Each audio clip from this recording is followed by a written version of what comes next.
my name is Helen Neville. I'm a scientist at the University of Oregon, and I study the development of the human brain.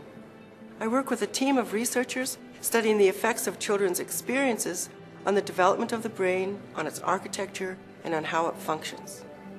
We made this program because in the course of our research, we realized how beneficial it would be if everyone who cares for children knew something about the brain, how it works, how it grows, and most importantly, how experience shapes the developing organization and the functioning of the brain. So first, I will talk a little about the brain, why it is so important, what it is made of, and how it works in the adult. Then I'll describe how the brain's architecture develops over a span of at least 25 years. Following this introduction, different scientists from our team will provide you with evidence from scientific research that shows the very powerful effects that experiences have in building the human brain. We present the facts because it is critical that every claim that's made about how to best care for and educate children is backed up by solid scientific evidence. As important as this is, many of the claims that we hear from the media or in ads are not supported by evidence. In this program, every statement we make is based on solid scientific evidence, and references to the relevant studies are listed in a special feature at the end of the DVD. There you will also find a list of websites with further information on each topic. Most of the evidence we will talk about is based on studies of the human brain. Sometimes we will also mention research from studies of other animals. These studies are important because they provide evidence that we cannot obtain from humans. In different sections of this program, we will talk about the effects of experience on 9 different brain functions. You can use the menu to select topics of specific interest to you.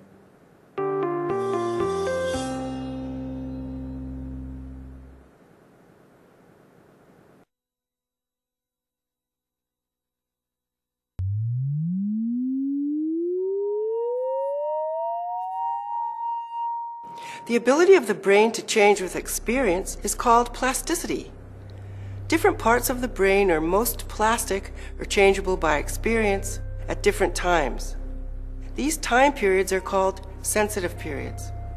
And it is during these sensitive periods that normal, positive experiences can lead to a healthy and strong brain architecture.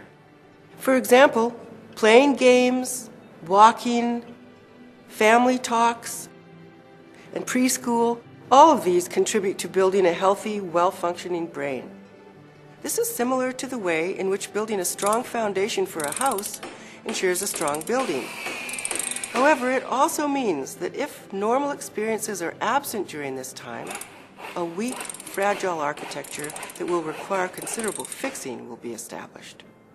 A major goal of brain research is to find out how to build a strong, healthy brain architecture, one that will give children a strong foundation for future growth and development.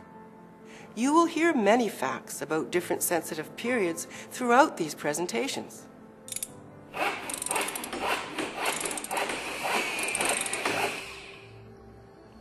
Well, let's take a look at a human brain. As you can see, it's quite small, around 2 to 3 pounds, the size of your 2 fists put together. One of the first ways that scientists learned the full importance of the brain was by noticing that damage to different parts of the brain caused the loss of very specific functions.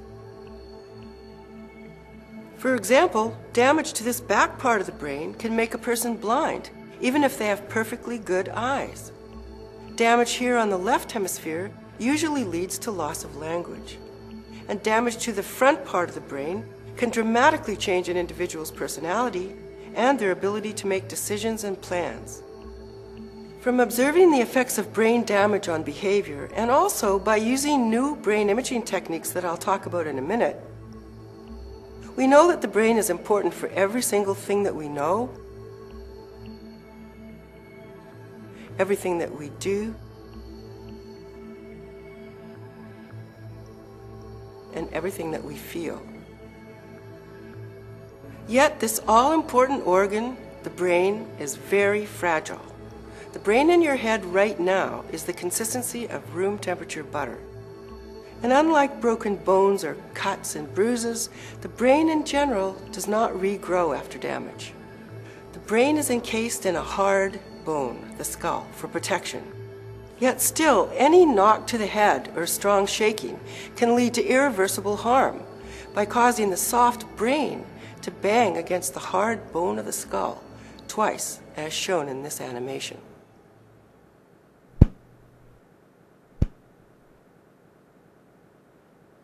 This is what happens in shaken baby syndrome, for example. And of course, we all know that even hard bones get broken. That's why wearing bicycle and other helmets during sports activities is so important at any age. Well, what is the brain made of? It's made of cells that can only be seen with a microscope. These cells are called neurons, and they are specialized to communicate by sending and receiving electrochemical signals. Each neuron also receives signals on this tree-like structure. Here's an image of one single neuron. How many neurons like this do we have in our brain?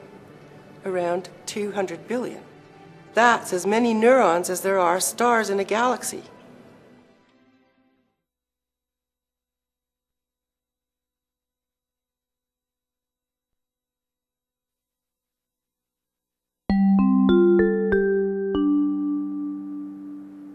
Well, how do we study the different parts of the brain as they work? One way is to record the electricity that the brain makes as it is engaged in different functions. We do this by picking up the electrical signals using sensors sewn to a hat. This procedure is completely harmless.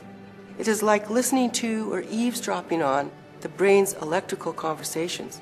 It's similar to how a stethoscope allows us to amplify the sounds of a beating heart. There's another technique we can use to see the structure of the brain with exquisite detail. This is called magnetic resonance imaging, or MRI. Now, most of what we know is about the organization of the brain in the adult. We are currently conducting the same type of research with children of different ages to learn how the human brain develops throughout childhood. With this scientific-based evidence, parents, teachers, and policymakers will be able to confidently make informed decisions about how best to nurture our children, enabling them to reach their greatest potential.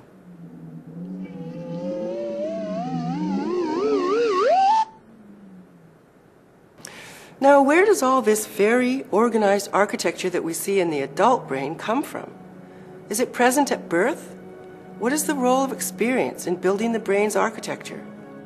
Well, at birth, the human brain is very immature.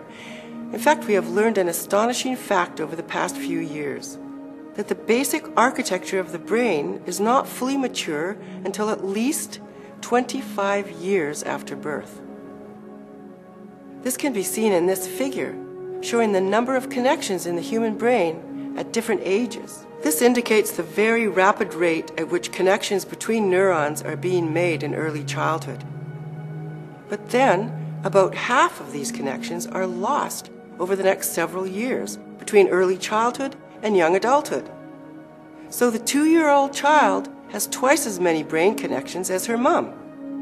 One of the major ways that experience can shape brain development is by determining which of these many connections will become a stable part of the brain architecture and which will not. We can think of experience acting like a sculptor who begins with more clay than he needs. By removing specific bits of the material, a particular organization or shape is formed. So the growth and loss of connections is one of several ways that experience shapes how the brain grows and functions. Just as individual artists create unique pieces, each child will develop uniquely based on their own particular experiences. So in summary, different parts of the adult brain control every single aspect of human functioning. However, these brain systems are very immature in the human infant. It takes at least 25 years before the human brain functions as an adult brain. During this long developmental timeline, there are many sensitive periods when these brain systems are dependent on and shaped by experience. The brains of adults are also changed by experience, but children's brains are especially flexible and changeable. The primary purpose of this program is to provide you with evidence about the changeability, or plasticity, of the developing brain. For those interested in getting even more information, we have put a list of the references to the specific studies that provide the evidence for every one of the statements in this program in a special feature at the end of the DVD. We have also included a list of other resources on the topics we cover. We sincerely hope you find this program and information valuable.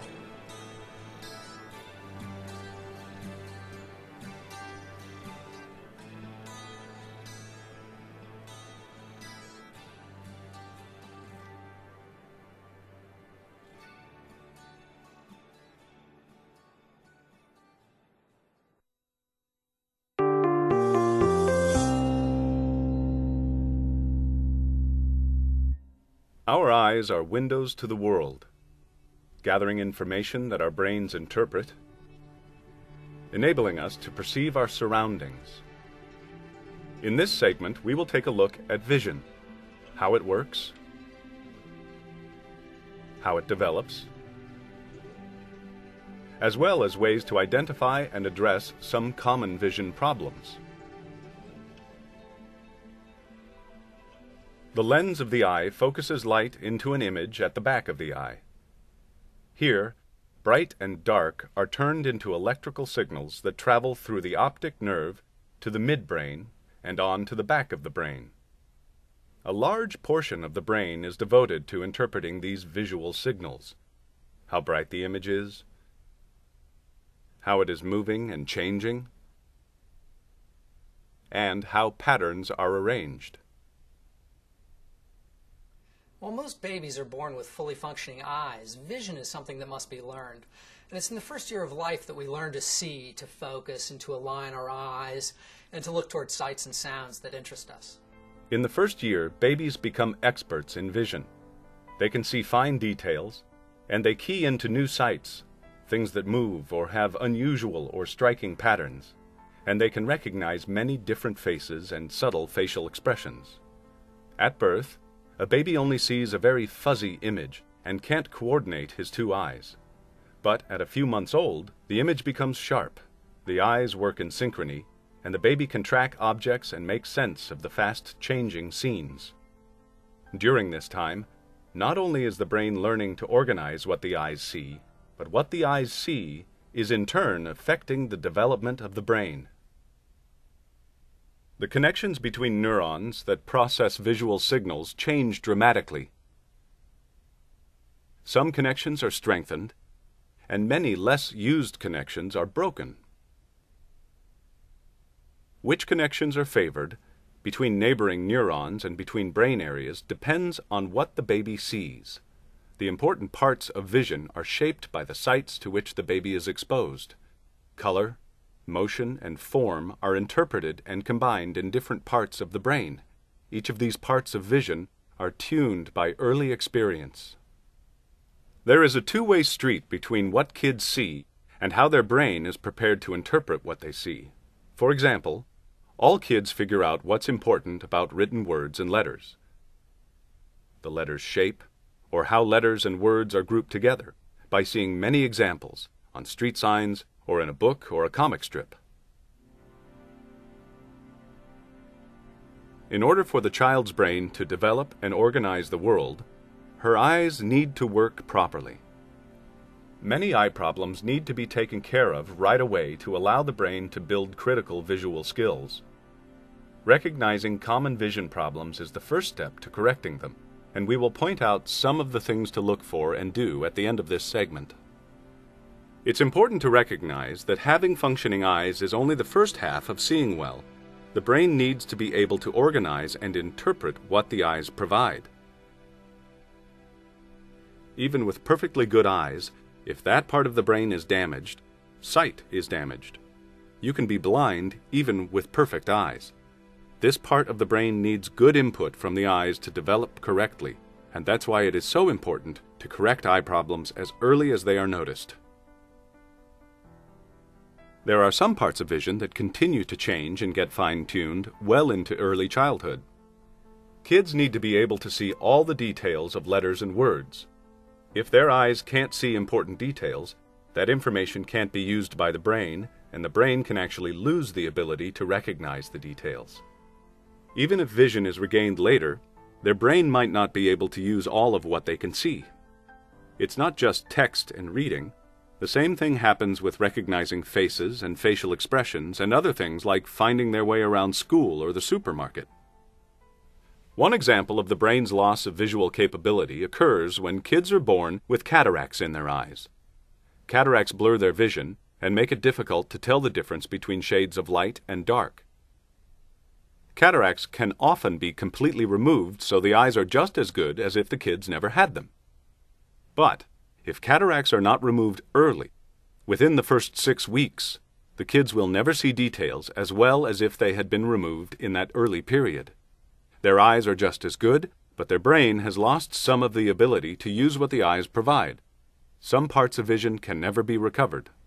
There are other eye conditions that cause blurring of vision with the same result. Also, it is not uncommon for one eye to dominate vision while the other eye wanders, eventually losing its function altogether. Most vision problems can be corrected or made less severe. It's important to try to solve these problems as early as possible because it's not just the eyes that are needed to see well. The brain needs to be able to know how to change to fully use the sight we have. Kids with low vision, even permanently low vision, learn to use what they have. Even the weakest vision is useful in everyday life, and the more vision, the better. It's the family and teachers who talk with the kids the most and see what they see, who are most likely to recognize that a child might have a vision problem. Kids might never have seen the world with clear vision and have no reason to think that they don't see well. It's parents and teachers who need to motivate a visit to an eye doctor, and the doctor can then track down specific problems and suggest ways to improve vision. A few of the warning signs that a child needs a vision checkup include: one eye drifts or aims in a different direction than the other. This is significant even if it only occurs when the child is tired or stressed.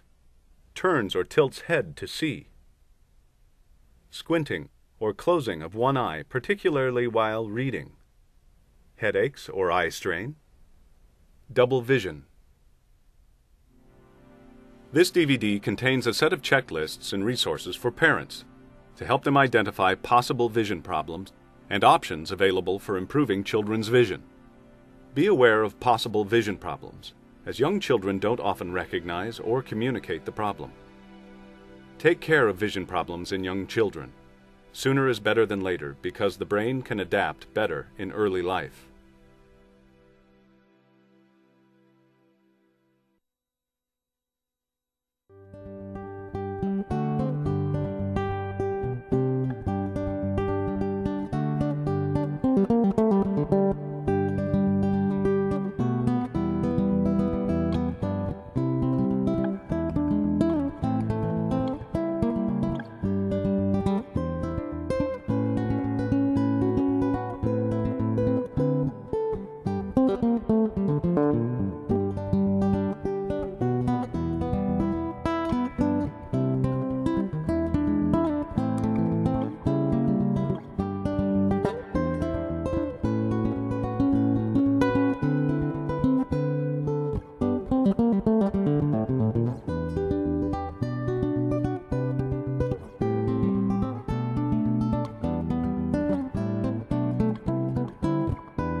Sound vibrations travel as waves like ripples from a drop of water in a pool.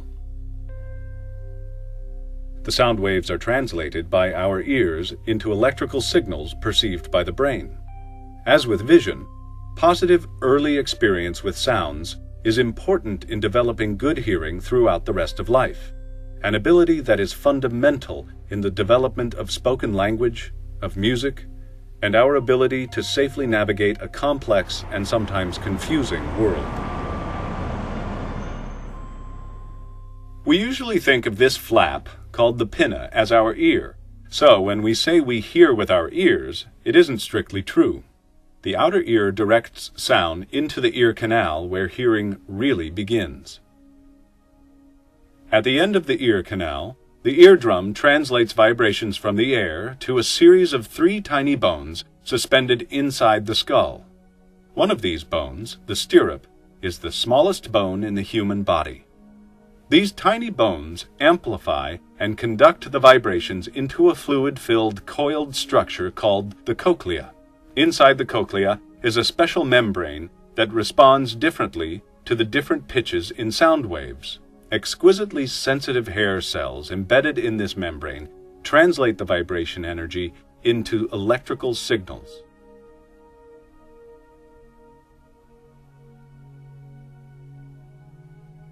These signals travel through a nerve to auditory areas of the brain, ending in the temporal lobe. Hearing isn't just about being able to tell the difference between noise and silence. It's about being able to separate sounds from one another so important information can be understood. It's the brain that makes meaning from these electrical signals. This ability develops through experience with sounds during infancy and childhood. The quality of this experience matters, and positive early experience with sounds is important in developing good hearing throughout the rest of life. For example, loud, repetitive sounds have been shown to cause poor organization of auditory processing. Loud sounds a child might hear near a factory, playing video games, near an airport, or busy traffic could affect their ability to tell the difference between speech sounds. For example, between the b and p sounds that would allow them to hear the difference between the words big and pig. So, it is important to remember that a child's environment has a significant impact on the development of their hearing. Problems with hearing early in life can lead to significant problems later on, so it's important to identify and address these problems as early as possible. For example, ear infections are a common problem in young children. When the area surrounding the bones in the middle ear is infected, it becomes full of fluid. The pressure pushes on the eardrum, causing pain and reduction in sensitivity to sounds. Most ear infections are easy to treat, but multiple infections over a long period of time can cause speech development delays in children due to hearing loss. Good hearing in early childhood is important for normal speech development. One of the ways we know this is through studies of children born with difficulty hearing. Depending on the reason for hearing impairment, hearing aids can be an effective treatment. However, for some children, hearing aids don't work. But if the auditory nerve inside the cochlea is functional, a special device can be surgically implanted to restore hearing. Cochlear implants receive sounds from the environment and turn them into electrical signals that the brain can understand. The age at which a child who was born deaf receives cochlear implants has an effect on how well their spoken language will develop. Most children who get an implant before the age of 3.5 develop normal speech. Only about half of the children who get these implants between the ages of 3.5 and 7 learn to speak normally. And almost no children who receive the implant after age 7 learn to speak normally, though they may experience some hearing improvements. It is important to diagnose hearing loss as early as possible to allow parents to choose the best treatment option for their child, or perhaps to learn new communication skills. The early detection of hearing loss is so important that in most states a special hearing test is required within a few days of birth. This simple test uses an electrode to record the electrical response of the auditory brain stem to a series of clicks delivered to the infant through headphones. Overall, we know that a child's environment can affect how their brain processes sound, so it's important to pay special attention to that environment to help children develop healthy hearing skills. Problems with hearing early in life can lead to significant problems later on, so it's important to identify and address these problems as early as possible. Here are some things to remember. First, hearing problems need to be detected as early as possible. Pediatricians should routinely give hearing tests. Concerns about a child's responsiveness to sound should be followed up by a physician who specializes in hearing disorders. Parents should also play an active role in protecting their child's hearing. It's a good idea to avoid constant, repetitive sounds whenever possible. Pharaoh, it's too loud. You have to turn it down. They can help a young child's brain make sense of sounds by playing rhyming games, identifying interesting sounds, Sky, do you hear the birds? and by listening to and playing music.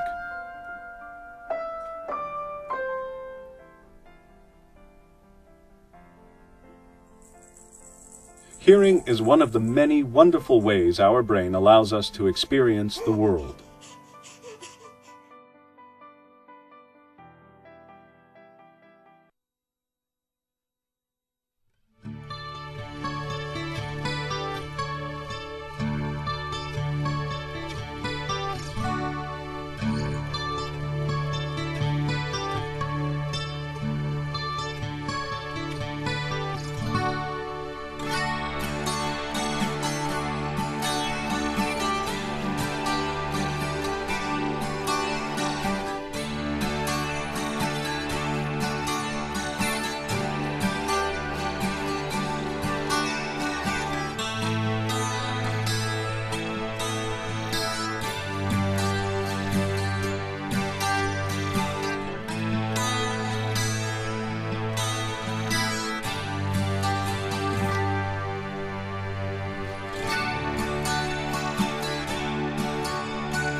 Imagine a baby playing soccer.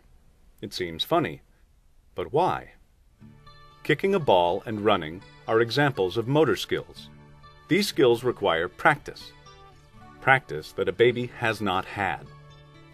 For example, in order to kick a ball, a child must know the position of the ball. If he is close to the ball, then his brain decides how hard to kick. If he is far from the ball, then his brain also decides how to get to the ball. Children must learn to piece together the movements necessary for kicking, just as we must learn to use our muscles to accomplish any number of physical tasks. But motor development entails more than just learning to use muscles. A child's changing brain must learn how to coordinate information from several brain systems in order to make a specific movement. These systems control movement, balance, and even brain areas that relay input from the surrounding world. When movements are made in response to the physical world, the brain first receives information about the world through the 5 senses. A sensory brain region begins to process this information. Then, the information is passed to the parts of the brain that control movement and balance. Motor function is localized to very specific parts of the brain. For example, the cerebellum uses sensory information to help maintain balance and posture, while movement is controlled by the brain's motor systems. Within the motor system, there are specific regions that control gross movements, such as running. A separate region, the motor cortex, controls fine movements, such as piano playing. Interestingly, nerve cells in the motor cortex are arranged like a little man or a homunculus. For example, nerves that represent the hand are next to nerves that represent the arm, which in turn are next to the shoulder, and so forth. The brain acts as a control center, telling the body how to respond to its environment. Nerves from the motor cortex connect to nerves in the spinal cord. Spinal cord nerves connect to muscles. The brain uses the nerve connections between the motor cortex and spinal cord to direct movement. The nerve connections are like wires that conduct messages between the brain and the body. The connection between the brain and muscles is strengthened in a growing child by use. Researchers looked at young animals when the link between the brain and the spine was forming. The young animals were prevented from using their limb when they were young, and then, consequently, as adults, they were unable to use that same limb very well. This result suggests that it's important for children to have the opportunity to use their muscles when they're young in order to develop a strong connection between the brain and the spine. In general, normal use leads to normal development, but too little activity can slow development. Leaving babies and children for long periods of time in playpens, strollers, and car seats can delay the time at which children learn to roll over, crawl, walk, and even can delay their mental development. And simply providing a safe environment and encouraging babies and toddlers to explore this environment can contribute to normal development. For older children, organized sports can promote healthy motor and social skills. Other activities like walking through a park, biking, or dancing can also be helpful for developing motor skills. Watching a child grow, you'll see that as a newborn, she can only grab at things, but soon progresses to lifting her head, to rolling over, crawling, to standing, and then as a toddler to walking. As children grow, they will experience clumsy periods. The clumsy periods may reflect rewiring of the brain and muscle connections following a period of growth. Unlike adults, children's bodies are continually changing. For example, a 20-inch newborn will add about 10 inches to his height in the first year of life. So, as children grow, they must constantly relearn how their changing bodies work. Motor activity not only contributes to normal development, but may also improve the development of children with disabilities. Usually, children with Down syndrome begin to walk 1 year later than those without it. But research has shown, when given specialized treadmill training, these children begin walking on their own sooner than infants with Down syndrome who do not get the extra help. Starting specialized treadmill training sooner rather than later increases its benefits. Why should we be concerned with developing children's motor skills? Early motor experiences provide a foundation for a child to interact with the world. Encouraging your child to be active will likely promote an active adult lifestyle. Research has found links between a couch potato lifestyle and a variety of health problems, such as diabetes, heart disease, obesity, and stroke. Give babies and children lots of opportunities to engage in playful, exploratory activities. Simple everyday games such as peekaboo, tag, and hide-and-go-seek can help the normal development of the brain's motor systems. Playing not only strengthens muscles, it strengthens the connections in the brain.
Attention is important in almost everything we do, from tying a shoelace to learning to read or even crossing the street. Without the ability to pay attention, our world would be a jumble of images and sounds. Try this experiment. On the screen, there is an image. Pay close attention as it flickers. Do you notice anything changing? Now, look at the lower left corner of the screen. you should see a man's pants changing colors. In this case, your brain wasn't aware of the color change until you directed your attention to the right location.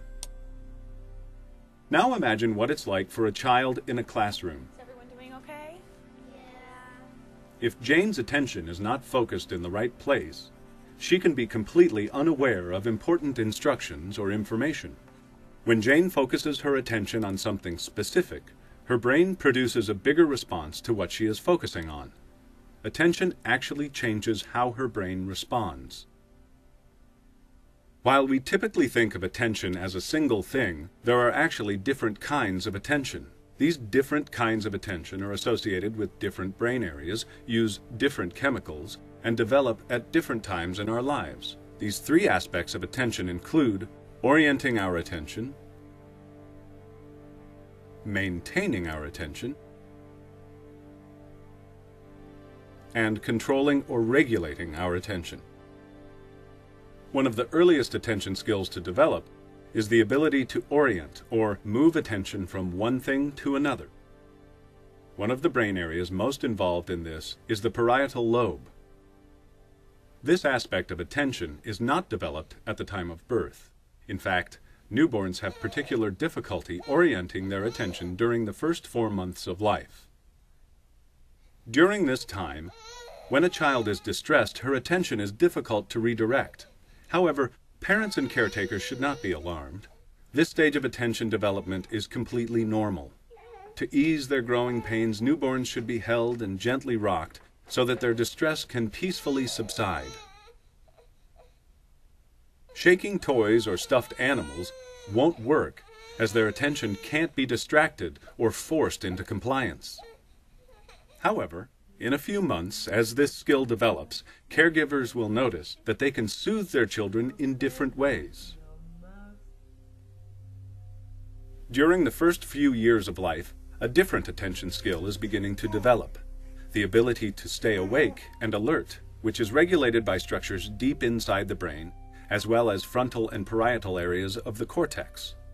These areas of the brain mature and adapt as young children develop healthy patterns of wakefulness and rest. The normal development of these patterns will help infants sleep through the night, as well as stay alert for longer periods of time while awake. As children get older, they will gain the ability to sustain their attention for longer and longer amounts of time. This aspect of attention continues to develop at least through 10 years of age. Finally, the third type of attention is the ability to regulate attention and control impulses. When children are around 2 years of age, they experience what could be considered a mismatch in development. Their motor and language skills allow them to move, talk, and interact, but their ability to regulate their attention is just beginning to emerge. Parents are familiar with the inconsolable frustration, crying, thrashing, and yelling typical of children of this age. This is why some people label the toddler years the terrible twos. However, the word terrible is somewhat misleading, as this is a completely natural phase of development. During this time, children are beginning to use their attention to develop patience, to control their emotions, and to direct their focus. During this relatively short period of time, it is important for parents and teachers to treat children with patience and understanding while they struggle with this ability.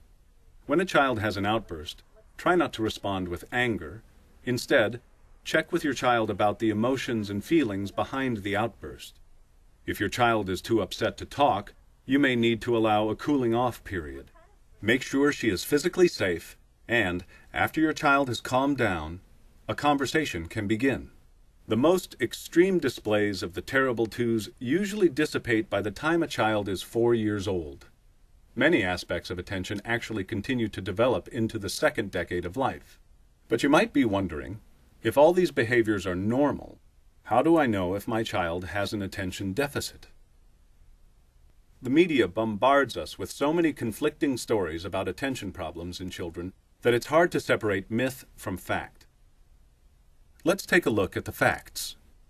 Right now, between 3 and 5% of children in the United States are diagnosed with attention deficit hyperactivity disorder, or ADHD. An ADHD diagnosis is based on observing specific behaviors in children, for example, the inability to sit still or difficulty ignoring distractions. But, as we saw earlier, all children show these symptoms to some degree. What sets ADHD apart is that the symptoms are persistent and occur in multiple settings, school and home, for example. And it's important to realize that even though a child can sustain his attention while watching a movie or playing video games, he might still have difficulty controlling his attention in other settings. If you suspect a child may have ADHD, it is important to open the lines of communication between parents and teachers, as well as between different teachers at a child's school. Hi, Mrs. Charney. This is Michelle Griffin, Ashley's homeroom teacher. Also, try to determine whether she is inattentive only during certain activities, such as reading or math. This is important, as sometimes a child's difficulty is specific to reading or math, but can be confused for a general attention deficit. If you still think that your child might have ADHD, talk to your doctor or school psychologist so that your child can get the appropriate care. It's very easy for us as adults to form unrealistic expectations for what a young child's attention skills should look like. It's important to remember that things that bother us, crying, late-night awakenings, even temper tantrums, are actually a normal part of every child's attention development. That said, parents and caregivers can also consider ways to support a child's developing attention skills. When newborns are distressed, hold and rock them gently, allowing plenty of time for their distress to be soothed. Maintain regular bedtimes to help children develop normal sleep schedules. If a child has trouble focusing in school, ask if she can be moved to the front of the classroom where distractions may be less likely. Observe their attention skills in different social settings and their engagement in different activities.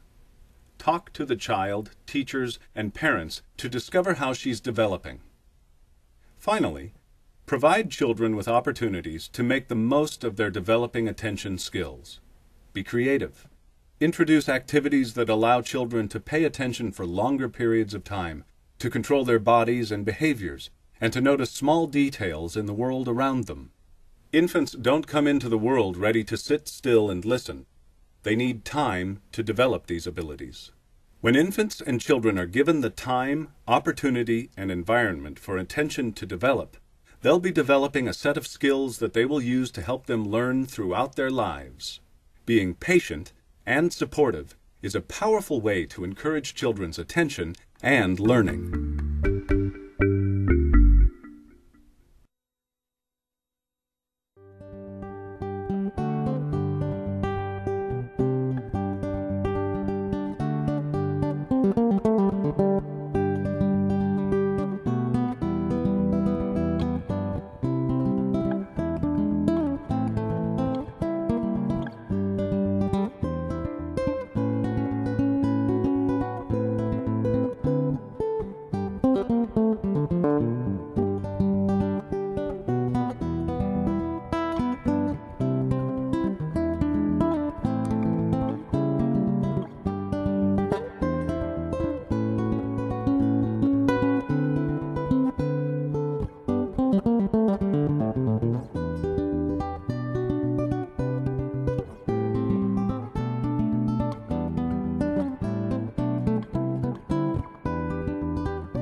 The ability to use language is one of the things that makes us human. Language is the backbone of human society.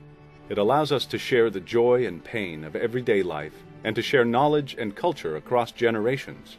While other species cannot learn human language even with years of intensive training, all humans, with the proper input, are able to acquire and use language with little effort. Children pick up language at an amazing rate. By the time they are 2 years old, most children already know many words, and some know as many as 500.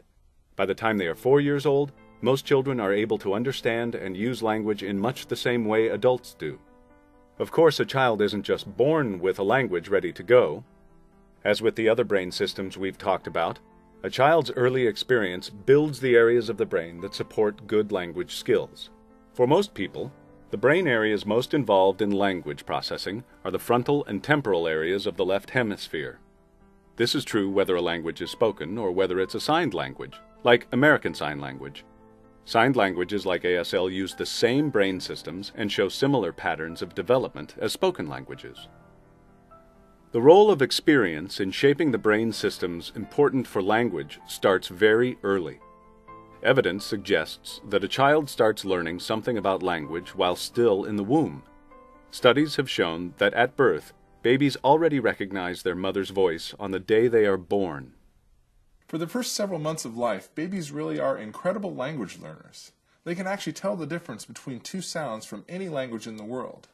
That's something that neither you nor I can do.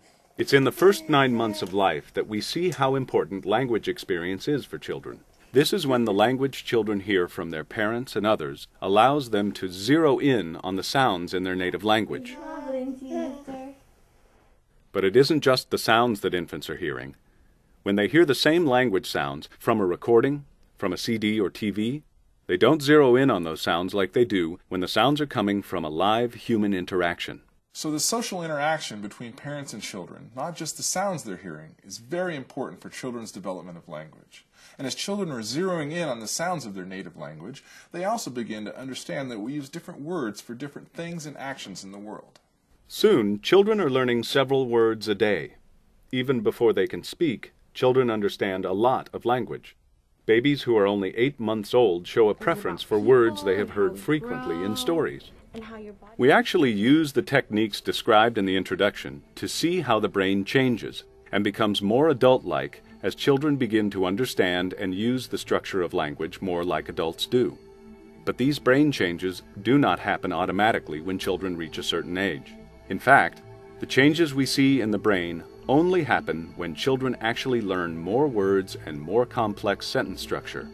And this is where the experiences a child has are very important in shaping early language learning.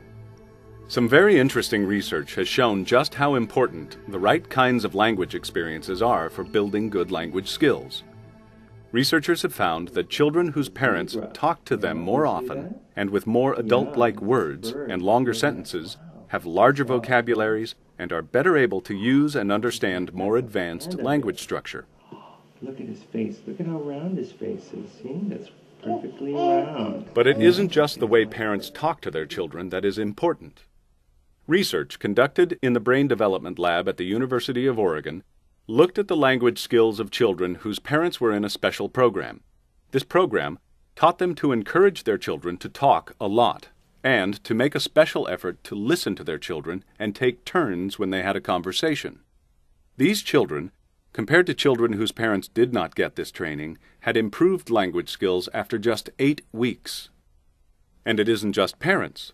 The language experience children have with other adults is important too. Another study looked at children in classrooms with preschool teachers who used longer and more complicated sentences in their speech than other teachers did, and found that these children were better able to use and understand longer and more complicated sentences after just 9 months. Reading and sharing books is another very important type of language experience which helps build good brain structures for language. Many studies have shown the importance of reading and sharing books. Children whose parents share books with them every day have larger vocabularies and better language skills than children whose parents don't share books with them as often. As the world continues to become a smaller place, many people are finding it important to be able to communicate in more than one language. Being able to speak more than one language is a very valuable skill which helps children in many ways.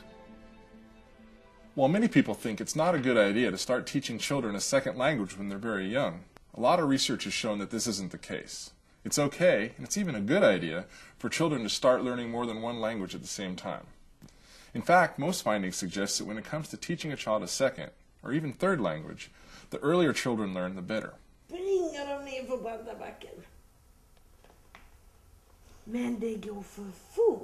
Children won't become confused with more than one language, and in fact, they will speak a second language better and with less of an accent than children who start learning a second language at a later age.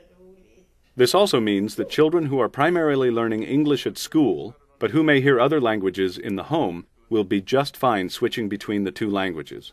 So it's okay and even a good idea for a child to speak one language at home and a different language in school.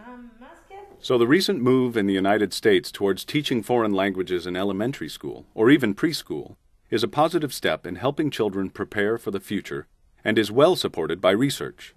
So just as we have seen in other segments of this DVD, for language learning, there seems to be a sensitive period when it is easier for people to master a second language, especially the sounds and structure of that language. Remember, research shows that all of these differences in language knowledge, from the words and structure of a first language to learning a second language, mean differences in a child's brain structure.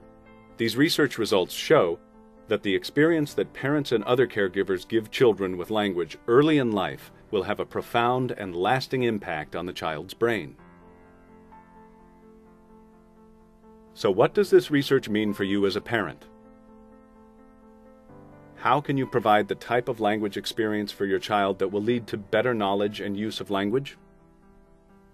Well, the research reviewed here suggests that there are several things you can do with your child which will help. Talk a lot with your child, and don't be afraid to sometimes use more complex language than your child is using. When your child asks you a question, try to give a full explanation and ask your child questions to encourage a discussion.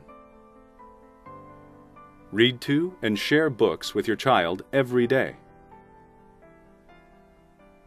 Consider encouraging your child to learn a second language as early as possible. There are a lot of resources in our society, such as books, playgrounds, and school programs where your child can get exposure to a second language. So, as with the other brain systems we've talked about, the evidence suggests that there are optimal periods for the effects of language experience on brain development. For language, this evidence suggests that the rule is, the earlier, the better.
The ability to read is an invaluable tool in the acquisition and communication of knowledge between one another, as well as between generations and even civilizations. In today's world, it has become fundamental in our education, our occupations, indeed, to the very fabric of our lives. Reading is one of the most valuable acquired skills we can have. Now, imagine living in a world full of symbols you don't understand, symbols that could make an enormous difference in your life. This is a distressing reality far too many of us face. Surveys show that nearly a third of 8th graders lack in basic reading proficiency, and about 15% of adults lack in basic reading skills such as the ability to read instructions or a paragraph in a newspaper. In this segment, we will take a look at how we learn to read and the parts of the brain that enabled us to accomplish this task. We will also review steps that parents, teachers, and policymakers can take to encourage the development of this fundamental skill. First, let's look at which parts of the brain are involved during reading. Researchers have identified 3 regions in the left hemisphere that are activated during reading. 1 area in the front and 2 areas in the back. According to a widely accepted model of reading, the area in the front is involved in making speech sounds. This area in the back has been called a word form area, where the whole word is stored as a pattern. and the other area in the back converts visual information such as printed words into sounds. Reading would be difficult if these areas didn't work well together. Unlike speech, the ability to read does not develop naturally. It must be learned with practice and effort. There are two skills that, if learned early, will help children acquire the ability to read. The first skill is an awareness of speech sounds. This is called phonemic awareness. It is the ability to notice individual sounds in speech and to manipulate them. For example, children must know that the word cat is made up of 3 separate sounds, k, a, t, and that changing the initial sound to b, for example, makes a different word, bat. The second important element is a basic knowledge of the relationships between letters and sounds. Children need to know that letters stand for sounds, a, b, b, and they need to learn what sound each letter or combination of letters represents. Bat, cat. If we start thinking of B sounds, words that start with B sounds, we might think of b, b. Research has shown that children can start acquiring these pre-reading skills very early, providing them with a foundation to become better readers for life. In one study, a group of kindergartners who had low phonemic awareness engaged in an activity that let them tune into the individual sounds in words. They played with picture cards like these, picking up cards that shared the same sound. For example, ball, bag, and bee can be placed in the same group because they all begin with the sound b, while cat, cap, and cake can be placed in another group because they all begin with the sound k. Some of these children were also asked to pick out an alphabet letter that matched the sound. When tested after 2 years of practice, these children's reading skills were 8 to 10 months ahead of another group of children who sorted cards based only on the meaning of the card. To help monitor your child's progress in reading, here are some milestones you can look for. Young children at age 3 or 4 can start becoming familiar with rhyming. For example, by remembering nursery rhymes and playing rhyming games. By the end of kindergarten, children who are on track for reading development know all the letter names and sounds of the alphabet. They are also expected to have developed the skill to blend speech sounds to form words. Each of these skills has been found to predict later reading ability. By the end of 3rd grade, they are able to read age-appropriate materials aloud fluently. These are only a few of the many steps of reading development. You can find more information in the supplemental section of this DVD. Reading is a complex task. As we saw earlier, using brain techniques, researchers have been learning how the brain accomplishes this task and how it changes as children learn to read. The Brain Development Lab at the University of Oregon used the magnetic resonance imaging technique to study changes in the brain as kindergartners developed their early reading skills. At the beginning of kindergarten, half of the children in the study were on track for early reading development. They had good knowledge of letters and phonological awareness.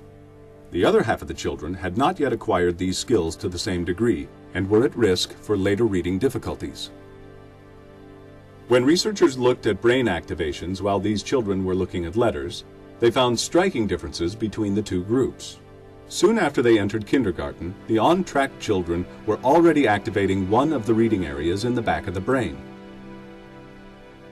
But, unlike adults, activations were similarly strong in both hemispheres. The at-risk children did not show any activations in this area in either hemisphere. After a few months, the researchers looked at the brain activations of the two groups again and found that the at-risk children had now begun recruiting this reading area at the back of the brain. In the on-track children, activations were now confined to the left hemisphere, as occurs in adults, suggesting mature specialization of the brain for letter processing. Some children struggle in learning to read, and about 1 out of 10 school-age children struggle with a severe form of reading difficulty called developmental dyslexia. Although these children may have normal intelligence, they lack an awareness of speech sounds. Adults who grew up with developmental dyslexia often show less activation of the areas in the back of the brain important for reading. A great amount of effort has been made to improve the reading skills of children with reading difficulties using instructional intervention programs. The common components of these intervention programs aim at increasing phonemic awareness by practicing, for example, separating sounds in words, blending sounds together to form words, or changing sounds in words to make different words. The programs also work on letter-sound associations. While conventional tests allow researchers to track improvement in reading abilities in children, the brain imaging techniques allow them to examine how the intervention changed the recruitment of different brain areas. They can see whether the intervention has made weak readers' brains become just like strong readers' brains, activating the same brain areas during reading, or whether the training made weak readers activate additional brain areas to compensate for the lack of activations in more typical reading-related areas. Some of these neuroimaging studies have shown an increase in activations in the reading-related areas after children went through successful intervention. The ability to read is essential in our society, and you can do a lot to help young children build strong reading skills. You can do simple, everyday activities such as playing word games or singing nursery rhymes. These are fun ways to play and become familiar with speech sounds, and they can help very young children increase their phonemic awareness. Reading books to children is a wonderful way to help them develop their reading skills. If you have a young child, you can start with picture books that contain simple words. Asking a child to read aloud is a great way to notice how they are improving, or if they are having difficulties. Start out by taking turns reading words or short phrases. Be sure that the child doesn't feel pressured to perform. Let them enjoy sharing reading experiences with you. With the right kind of help, even children with serious reading difficulties can improve their reading skills. Taking time to do simple activities with your children and monitoring their progress can make a big difference in their future.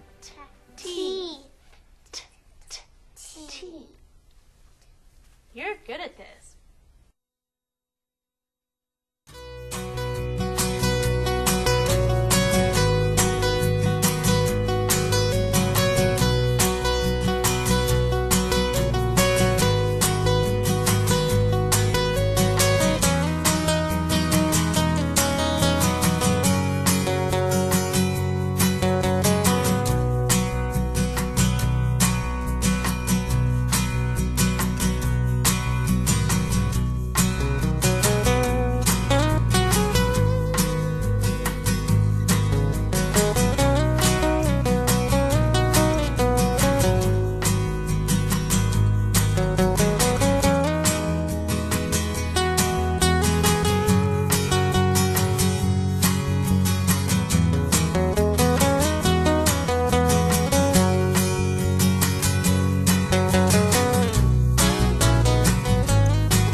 Galileo called mathematics the language in which the universe is written.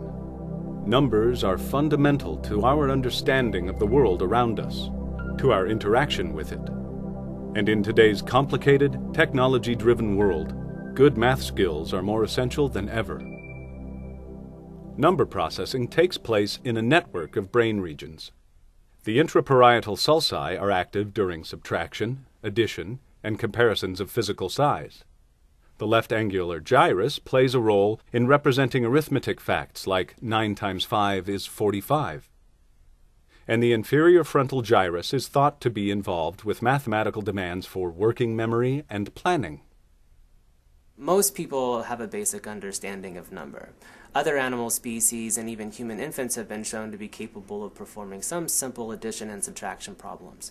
However, the more formal operations of arithmetic with number, words, and digits actually needs to be taught. And this teaching can take place outside as well as inside the classroom. the half a cup. The preschool years are especially important for developing these skills.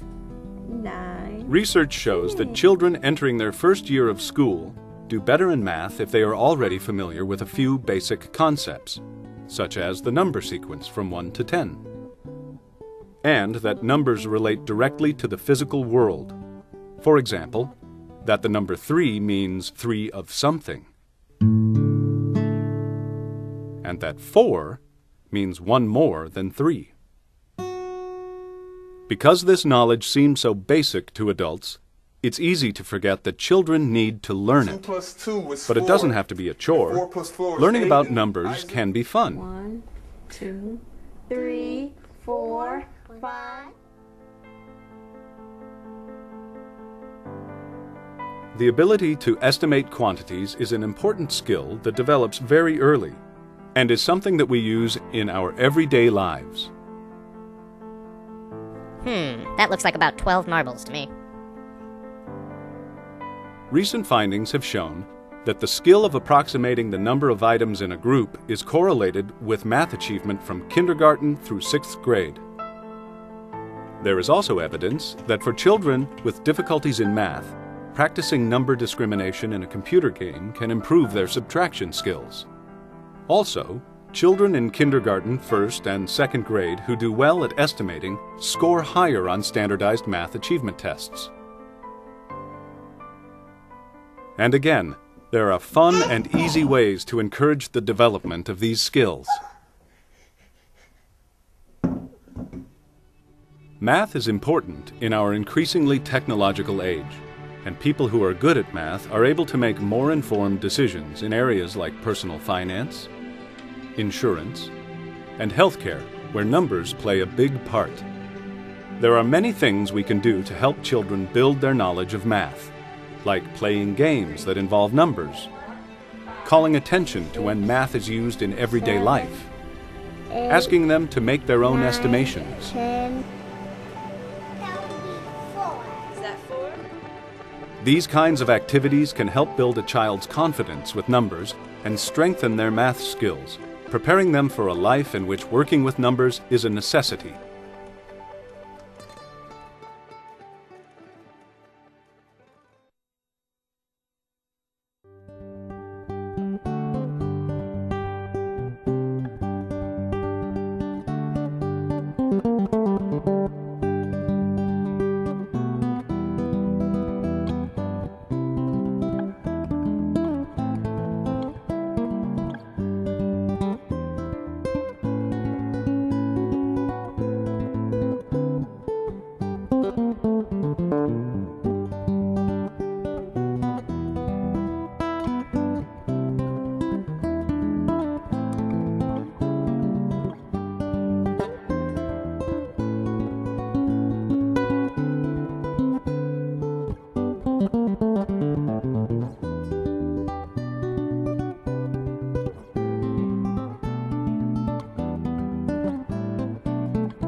Throughout time, across cultures, from the great concert halls to places of worship, into bedrooms and garages, music is everywhere.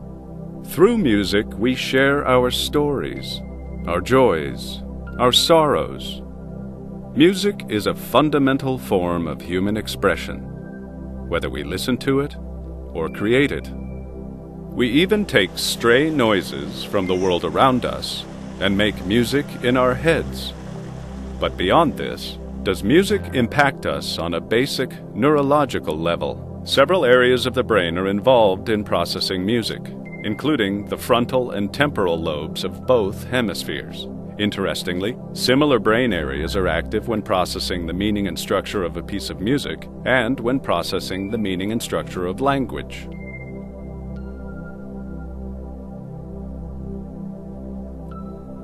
Can music affect brain development?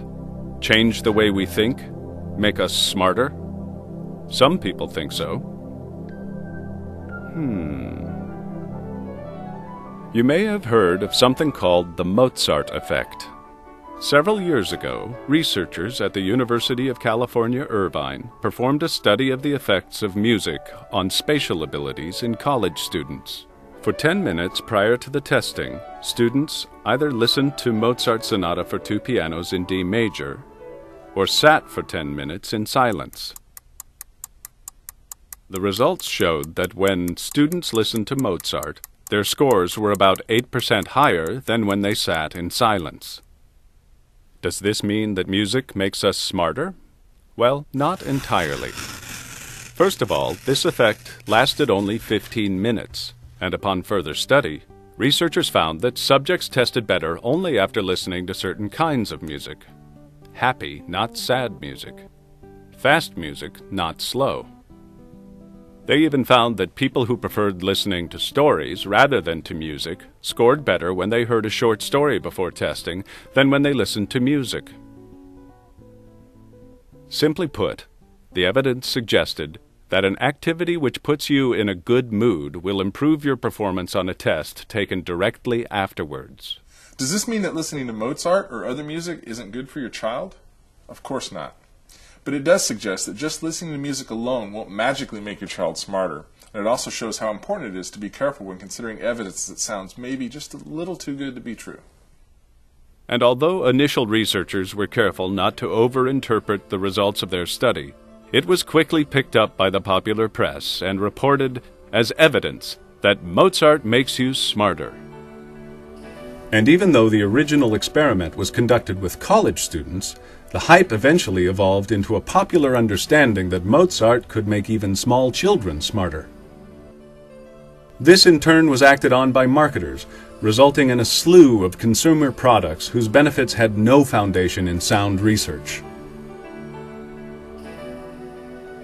This is a good example of why it is important, when evaluating any such claim, to find a description of the initial research.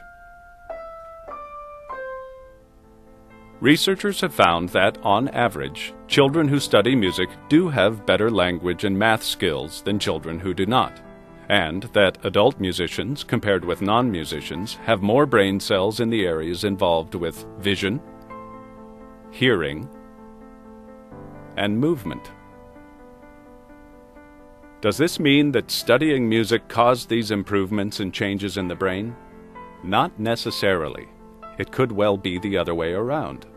Maybe children who have better language or math skills, or more brain cells in certain areas of the brain, are more likely to want to study music, and to keep studying music. The best way to answer the question of whether studying music makes you smarter is to take children who are equal in these skills, and who have never studied music, and give music lessons to some and different kinds of lessons to others. Several studies have done this, and the results suggest that music lessons may actually make you a little bit smarter. In a study performed at the University of Toronto, researchers compared a group of first graders who were given piano or singing lessons for the entire school year to other groups who were given lessons that didn't involve music, like acting lessons, or who didn't take any lessons at all. While the kids who got acting lessons showed improvement that the other kids didn't on tests of social behavior, the kids who took music lessons showed more improvement on many skills measured by IQ tests. So, while babies who listen to Mozart are by no means guaranteed to grow into Einsteins, research does point to some positive links between music and certain brain functions. And involving children in music can be rewarding in so many other ways, stimulating their creativity, introducing them to new ideas and cultural expressions. You don't have to pay for expensive lessons or commute long distances to elite conservatories. As we said before, music is everywhere. Look into programs at your local community center. Ask about classes at your child's school. Take them to hear live music. Involve them with music at home. It doesn't take much to make a little music.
Many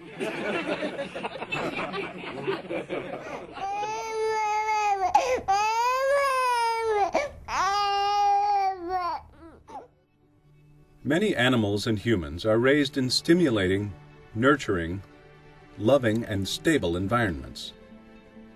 Recently, brain researchers have begun to compare the effects of this kind of environment with the effects of stressful and neglectful environments on brain development and behavior.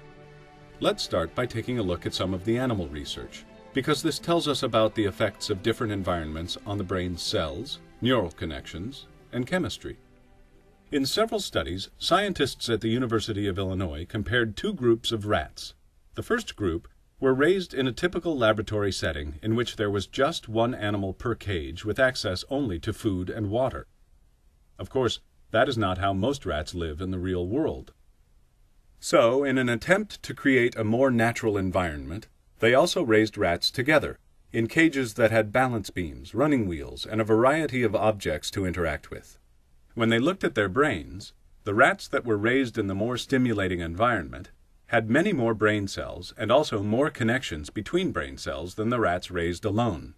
Furthermore, those rats raised in the complex environment performed much better on many different types of tasks, like learning a new maze, for example.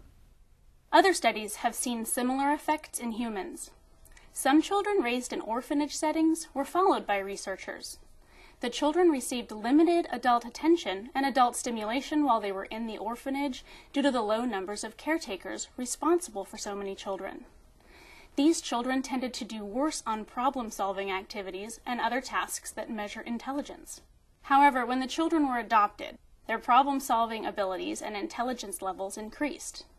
An important note is that the amount of increased intelligence was directly related to how much positive stimulation and interaction was provided to the adopted children in their new home settings.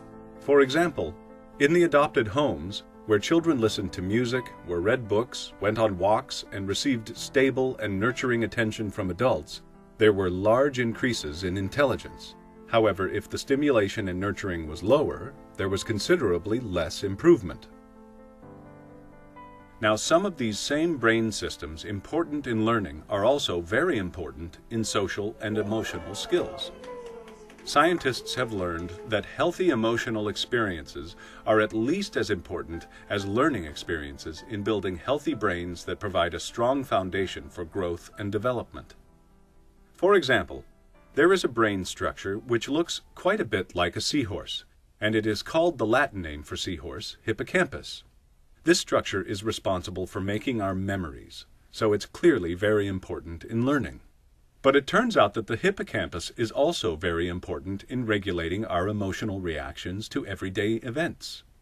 And this structure is also very vulnerable to stress. For example, in rats that are reared by nurturing mothers, it becomes very plump with chemicals that promote the growth of new brain cells. However, if the mother is neglectful, it does not show hardly any of those chemicals. And just as learning promotes the growth of new brain cells, stress results in the loss of brain cells in this brain structure. Scientists have seen similar effects in humans. Exposure to repeated stress, for example, as a result of being afraid, hungry, or interacting with a parent who is abusive, neglectful, or depressed. This kind of stress causes the release of chemicals that are toxic to a child's brain, and that weaken its foundation and its architecture by interfering with brain cell growth and the formation of healthy brain connections. Compared to children in nurturing families, children raised in chronically stressful situations have persistently high levels of the chemical cortisol, which is harmful to brain cells. This has been seen using magnetic resonance imaging, a technique mentioned in the introduction. Research has shown that the hippocampus is decreased in size according to the length of time an individual is depressed or stressed. The overall size of this effect may depend in part on differences in types of genes, but both the studies of rats and humans show that chronic stress and depression are literally chemically toxic to the brain. Researchers have recently learned about different genes that are important in brain function, including the brain systems important in stress and depression. There are differences between people in the forms of the genes that are important in regulating emotions. Now, when we think of genes, we tend to think that their effects are fixed, determined, and unchangeable. But what scientists have discovered is that the effects of having different types of genes depend on the environment. When a person's relationships are nurturing and stable, people with all gene types are very unlikely to be antisocial or depressed. However, in stressful environments, people with certain genes are very likely to be aggressive and depressed. So, for emotional regulation, as for virtually every other aspect of human behavior, the consequences of having a particular type of gene are very different in nurturing as compared to stressful environments. Researchers have discovered that, regardless of a person's genetics, environment is quite often the determining factor in stress, depression, and aggression. Nurturing, responsive, stable interactions between children and caregivers, neighbors, friends, as well as parents and other family members, promote healthy brain development, and that gives children the opportunity to develop intellectually, socially, and emotionally.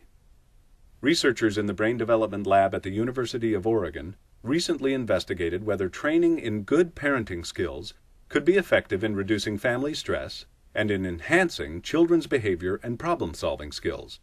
Over a period of 8 weeks, one group of parents received guidance in using language to facilitate positive interactions and consistent, predictable routines. Another control group did not receive parent training. Several remarkable changes occurred in the families that received the training. The stress levels in the families were reduced, and the children's social behavior improved significantly. In addition, the children in the families whose parents received training scored significantly higher on tests of language, problem-solving, memory, and reasoning. In addition, the brain waves of these children indicated that their brains were processing information more quickly and in a more mature fashion. These results point to the great changeability or plasticity of developing brain systems. As parents, caregivers, and educators, we can contribute to good brain development and functioning by providing naturally stimulating environments. We have many easy ways of providing interesting environments for our children. Simple one-on-one game playing, walks to the park, talking and listening are all wonderful ways of contributing to a child's healthy growth. Another easy change we can make is to decrease passive TV viewing. Scientists have shown that children learn far better from a live person than from TV and videos. And many studies have shown that following exposure to violence on TV and in video games, aggressive and violent behavior increase significantly. By contrast, as we have heard in this program, more interactive talking, walking, reading, and listening to music foster strong and healthy brain development. The research also points to the critical role of having a loving, nurturing relationship. Sometimes this can be difficult if the caregiver is tired, depressed, or stressed. However, the same types of activities that promote healthy growth in the child can also lead to a healthier brain in a happier adult. In summary, nurturing environments foster good learning skills and brain development.